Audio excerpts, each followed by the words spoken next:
As obras da literatura brasileira também contam aspectos estruturais da história da nossa República. No Memória Republicana de hoje, vamos refletir como os movimentos literários produzidos no século XIX influenciaram e se deixaram influenciar pelo contexto do fim do Império e a proclamação da República. E quem nos guia no bate-papo de hoje é o professor doutor Henrique Borralho, professor do Departamento de História da UEMA. A literatura como instituinte simbólico de uma perspectiva de afirmação de uma cultura se coloca lá no século XVIII.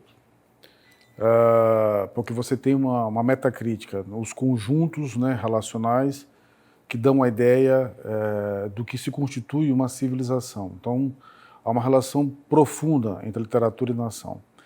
Então, no nosso caso, já desde o arcadismo, ou seja, no movimento anterior mesmo à independência, já havia esse processo de se tentar elencar alguns símbolos que iam se constituir da brasilidade, ainda que a brasilidade seja uma constituição semiológica que vai mudar muito ao longo do século XIX.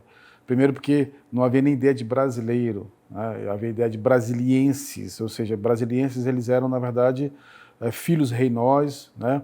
Filhos de portugueses nascidos na América Portuguesa. Então, a noção de brasileiro ela só vai se constituir a partir dos lustros da disputa contra os portugueses, a partir da metade do século XIX.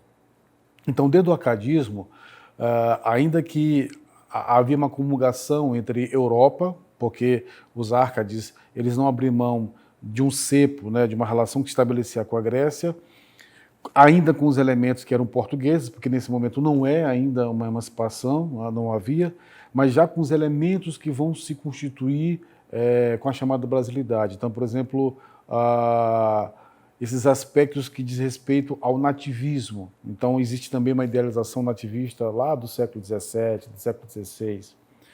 Quando há o movimento de ruptura em si, a ruptura política 1922, percebam que o projeto romântico ele precisava fazer uma visibilidade, uma dizibilidade de uma ideia do que é uma nação, porque não havia povo, né? Quer dizer, havia um território, havia uma constituição política em formação, mas não havia uma identidade nacional. A identidade ela é um processo, né, constituído. O que os românticos vão fazer? Os românticos eles precisam constituir uma ideia do que seria esse tipo ideal brasileiro. Bom, não pode ser o negro escravo, porque o negro não tem alma, né? O negro não tem gente, o negro é gado vácuo. O negro está estigmatizado como filho de Cã, né? Ou seja, como amaldiçoado. Ele é trazido, né, como escravo da África para a América Portuguesa. Não pode ser o português, né, porque o português passa a ser, então, o nosso maior inimigo, nosso inimigo mais imediato, porque ele nos usurpava a partir do jugo colonial. Mas eu não posso me livrar de três elementos que são europeus, quer dizer, a religião católica, cristã, a branquitude, né, e indiscutivelmente a língua portuguesa. Então, parece contraditório, mas não é. Ou seja, é uma aversão, na verdade, ao português enquanto jugo colonial, mas não colocando de fora o português enquanto o seu esteio que é europeu, cristão, branco e de língua portuguesa. E não poderia ser qualquer indígena, porque o indígena estava sendo dizimado no século XIX. Né? Quer dizer, para falar de Maranhão especificamente, nós temos uma frente de ocupação do sul, que vem para os pastos bons, e uma frente de ocupação, né, que vem do norte, pegando São Luís, Alcântara, Itapecuru, e elas vão se encontrar ali no Médio Mearim para chegar nas grandes colônias de povoamento, colônia Leopoldina, né? Quer dizer, essas colônias de povoamento, elas vão fazer um processo de achatamento desse indígena. E o grande confronto é o que hoje nós chamamos de Bacabal, que era a colônia Leopoldina, no século XIX, onde há um grande confronto. Então, há duas frentes de ocupação que estão em processo de disputa e espremendo, na verdade, esse nativo, né? Então, o que acontece? Não pode ser qualquer indígena. É o indígena idealizado lá do século XVI. É a Amoré, que está presente, por exemplo, em Iracema, né? Quer dizer, você tem um europeu, né, casada com uma indígena, mas que indígena é essa? Uma indígena que, na verdade, não é a indígena do século XIX, é uma indígena idealizada. E esse indígena idealizado, ele vai estar muito constituído, né, quer dizer, na primeira geração romântica. O arcadismo, o romantismo e o realismo no Brasil foram movimentos artísticos literários que expressavam as ideias, os pensamentos das elites letradas no século XVIII, XIX e XX, bem no período de transição entre o Império e a República, né? O arcadismo, ele tentava resgatar valores da antiguidade clássica europeia, né, e a utilização da razão com influências do iluminismo. O romantismo, na tentativa de construir uma ideia de herói nacional, pautou suas representações na figura do indígena bom, preguiçoso, né, guerreiro, que seria assimilado ou morto pelo processo de construção da nação. Essa ideia, ela fez parte estruturante do pensamento republicano que surgiu a partir do final do século XIX e início do século XX.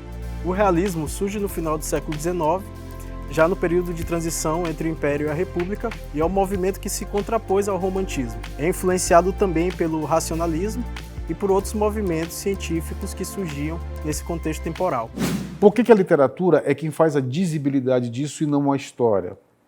Bom, primeiro porque nós não temos um sistema historiográfico, né? Quer dizer, o IHGB é de 1838 e ele chama 12 historiógrafos, né? Ele chama Spicus e Martius para elencar o construto dos debates do que seriam os marcos temporais históricos brasileiros. Portanto, não pode ser a história. Só pode ser algo em que é elencado como cultura, é elencado como símbolo de civilização e é elencado como aquilo que as pessoas, ao se depararem com um sistema, e é o sistema literário, né, autor, obra, público e remissão, consegue dar uma notoriedade, consegue dar um processo de visibilidade para um projeto que vai ser abraçado pelo Império Brasileiro, mas que tem como marcos, né, literatos, entre eles os maranhenses. Gonçalves Dias, em primeiro lugar, porque ele é primeiro reconhecido em Portugal, quando ele escreve os primeiros cantos. Alexandre Herculano, por exemplo, que é o maior crítico literário português e é um dos ícones, né, do pensamento português, escreve na Revista Universal Lisboense, em 1945, o seguinte artigo: Os cantos iniciais do Sr. Gonçalves Dias, o nascimento da literatura brasileira. Aqui na floresta dos ventos batida, façanhas de bravos não geram escravos que estimem a vida sem guerra e lidar. Ouve-me, guerreiros, ouve o meu cantar. Valente na guerra, quem há como eu sou? Quem vibra o tacape com mais valentia? Quem golpes daria, fatais como eu dou? Guerreiros, ouve-me, quem há como eu sou? Esse trecho valoriza a figura do tupi como herói nacional. Ele primeiro é respeitado na Europa. A capital federal, que é o Rio de Janeiro, ao perceber que existe um brasileiro que vai ser ovacionado em Portugal, abraça esse projeto.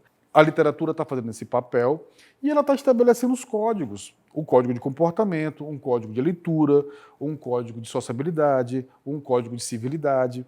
Está dizendo o que deve ser lido, como deve ser lido, né? Qual é o papel da imprensa. E está pautando, né, também a partir dos folhetins, notícias que vinham da Europa, mas também esses elementos que estavam colocando aqui no cenário chamado brasileiro até então, não é? Então, o romantismo está absurdamente trincado com um projeto de nação. E que nação não é? É uma nação branca, é uma nação elitista, é uma nação escravocrata, fique bem claro, que é o que permitiu que o Brasil não se fragmentasse.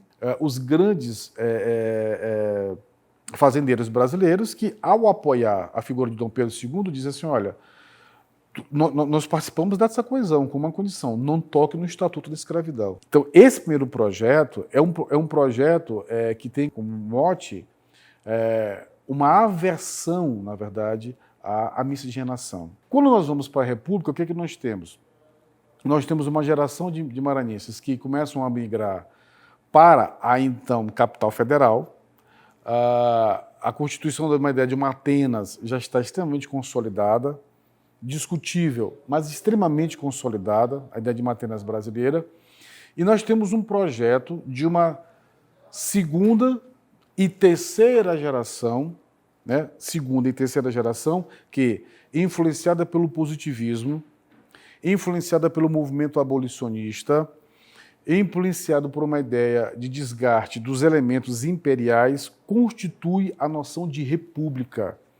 Que projeto de república é esse? É um projeto militar, é um projeto positivista, é um projeto também racialista e, neste momento, ainda anti-miscigenação, né? Porque, na verdade, quem vai ressignificar a noção de miscigenação é o século XX. Nesse momento, a miscigenação é considerada como um dos elementos do atraso brasileiro. Todo esse debate está travestido no nosso realismo literário, que está dizendo: esta nação precisa deixar de lado essa relação romântica, né, que é extremamente afetiva, que é extremamente passional, e precisa pensar nos debates científicos. Aí nós temos o maranhense Luiz Azevedo, que vai para o Rio de Janeiro, fugido daqui, depois de escrever O Mulato, e vai escrever O Cortiço, que cai como uma bomba, na verdade, no Rio de Janeiro, mas que está esgarçando, né, esgarçando toda a cobertura que se fazia de um país sem conflito.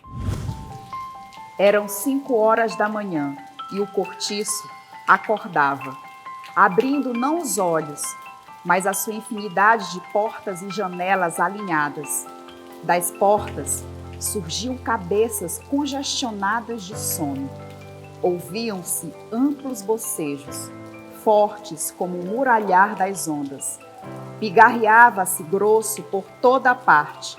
Começavam as xícaras a tilitar. O cheiro quente do café aquecia, suplantando todos os outros. Trocavam-se de janela para janela as primeiras palavras, os bom dias. Restavam-se conversas interrompidas à noite. A pequenada cá fora traquinava já, e lá dentro das casas vinham choros abafados de crianças que ainda não andam. Essa narrativa de Aloysio de Azevedo se aproxima do estilo científico por meio da riqueza de detalhes. Então, esses debates republicanos, né, lá do final do século XIX, eles têm como marcos uma ideia de progresso. Isso vai estar colocado, por exemplo, na literatura, né? Quer dizer, todo esse debate que vai ser feito lá no final, que culmina na fundação das academias literárias, né? Esse grande debate lá do final do século XIX, ele tem como marco, aí sim, uma ideia de que, olha, não é possível se abrir mão dessa, entre aspas, miscigenação. Por quê? Porque eu não consigo abrir mão dos negros, eles estão aqui desde 1530. Eu não posso abrir mão dos indígenas, porque eles são nativos, né, dessa terra. E eu não posso abrir mão, né, para finalizar, também dessa herança portuguesa. Então, a literatura, já no final do século XIX, aí sim, ela começa a sinalizar para um projeto de identidade nacional do século XX, que é o projeto de miscigenação racial. Falando de que, se o nosso atraso era por sermos miscigenados, o nosso grande símbolo no século XX, a nossa potência e o lugar do Brasil no mundo, é porque nós somos a congregação de 3 raças: negroides, mongoloides e caucasoides. Gostou desse vídeo? Então curta e acompanhe para saber mais sobre a memória republicana.